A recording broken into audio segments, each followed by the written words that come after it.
नमस्कार। कभी सोचा है कि हजारों साल पुराना कोई ग्रंथ आज की एक बहुत ही निजी और मॉडर्न प्रॉब्लम को सुलझाने में मदद कर सकता है?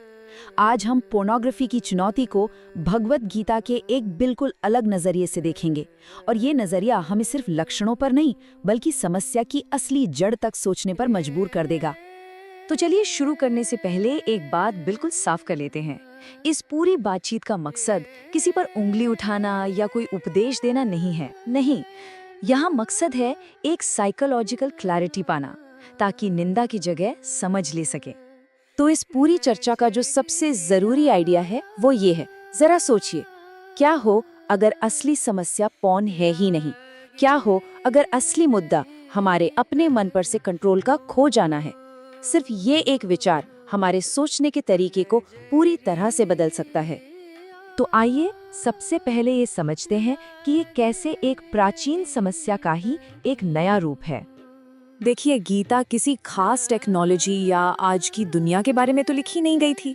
ये इंसान की एक बहुत बहुत पुरानी और गहरी समस्या की बात करती है, और वो है असंयमित इच्छा, यानी अनकंट्रोल्ड डिजायर। पॉर्न बस उसी सदियों पुरानी समस्या का एक नया डिजिटल चेहरा है। तो सवाल उठता है कि ये होता कैसे है?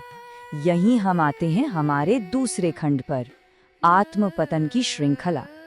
गीता हमें एक तरह से एक साइकोलॉजिकल रोड मैप देती है कि कैसे एक छोटा सा ख्याल एक बड़ी प्रॉब्लम बन जाता है। सब कुछ चिंतन से शुरू होता है, मतलब बस किसी चीज के बारे में सोचना। अगर ये बार बार होता है तो ये आसक्ति बन जाता है, यानी मन उसी में अटक सा जाता है। धीरे धीरे ये एक कामना या एक जबरदस्त इच्छा में बदल जाता है, जिसे पूरा करना जरूरी लगने लगता है। इसके बाद आती है बुद्धि नाश की स्टेज, जहाँ सही गलत का फर्क ही मिट जाता है।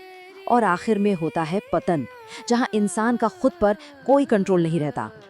और यही सबसे जरूरी बात है, समस्या एक झटके में लत बनकर नहीं आती। इसकी शुरुआत होती है मन ही मन किसी चीज के बारे में बार बार सोचने से। और जब हम ये समझ जाते हैं तो प्रॉब्लम उतनी डरावनी नहीं लगती और उसे संभालना ज्यादा मुमकिन लगता है। गीता का ये कहना बहुत गहरा है, बुद्धि नष्ट होती है। इसका मतलब है कि जब हम अपनी इच्छाओं के गुलाम हो जाते हैं तो हमारी सही और गलत में फर्क करने की जो ताकत है, हमारा जो अपना विवेक है, वही हमारा साथ छोड़ देता है। तो जब मन बार बार एक ही चीज के पीछे भागता है तो होता क्या है? ये तुरंत संतुष्टि का आदी हो जाता है, मुश्किल कामों से दूर भागने लगता है और इच्छाओं को जिम्मेदारी से बिल्कुल अलग करके देखने लगता है। गीता के अनुसार ये हमारी जीवन ऊर्जा को सोख लेता है और हमें एक तरह के मानसिक आलस्य या तमस में ढकेल देता है, जहाँ कुछ भी रचनात्मक करने की इच्छा ही नहीं होती। तो ठीक है, प्रॉब्लम तो समझ आ गई। अब समाधान क्या है? तो चलिए अब बात करते हैं तीसरे खंड की, आत्मनियंत्रण का मार्ग। और यहीं पर गीता का नजरिया क्रांतिकारी हो जाता है। कृष्ण इच्छाओं से लड़ने या उन्हें दबाने के लिए नहीं कहते, वो कहते हैं कि इस ऊर्जा को दबाओ मत, उसे एक नई और बेहतर दिशा दो, उसे अनुशासित करो। तो गीता हमें क्या करने को कहती है? 3 बड़े ही सरल कदम।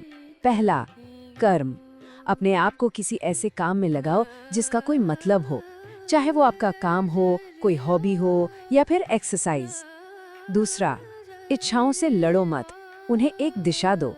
अगर कोई गलत इच्छा मन में आए तो उसे दबाने के बजाय अपना ध्यान किसी और काम पर लगाओ।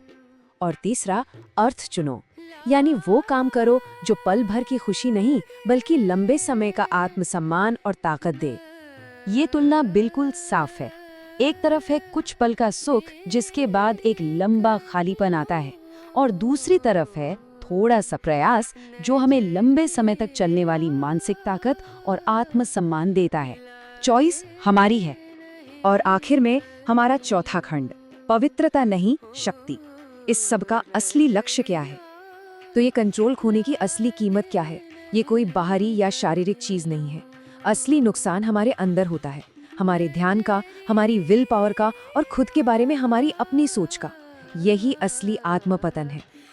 और ये हमें वापस उसी सेंट्रल आइडिया पर लाता है। असली दुश्मन कोई वेबसाइट या वीडियो नहीं है। असली दुश्मन हमारे अंदर का वो हिस्सा है जो आत्मनियंत्रण खो चुका है। लड़ाई बाहर नहीं, लड़ाई भीतर है। और यहाँ गीता का सबसे खूबसूरत संदेश है, कृष्ण हमसे पवित्र होने की उम्मीद नहीं करते, वे हमसे शक्तिशाली और जागरूक होने के लिए कहते हैं। लक्ष्य परफेक्शन नहीं, बल्कि आत्मनियंत्रण और होश में रहकर जीना है। तो हमने देखा कि असली लड़ाई बाहर नहीं बल्कि हमारे अंदर है। ये आत्मनियंत्रण और जागरूकता की लड़ाई है। तो आज का सवाल सिर्फ एक है जिसे हम अपने साथ ले जा सकते हैं। आज हम अपनी जागरूकता को कहाँ बढ़ाएंगे? वो कौन सा छोटा सा कदम है जो आत्मनियंत्रण की ओर लिया जा सकता है?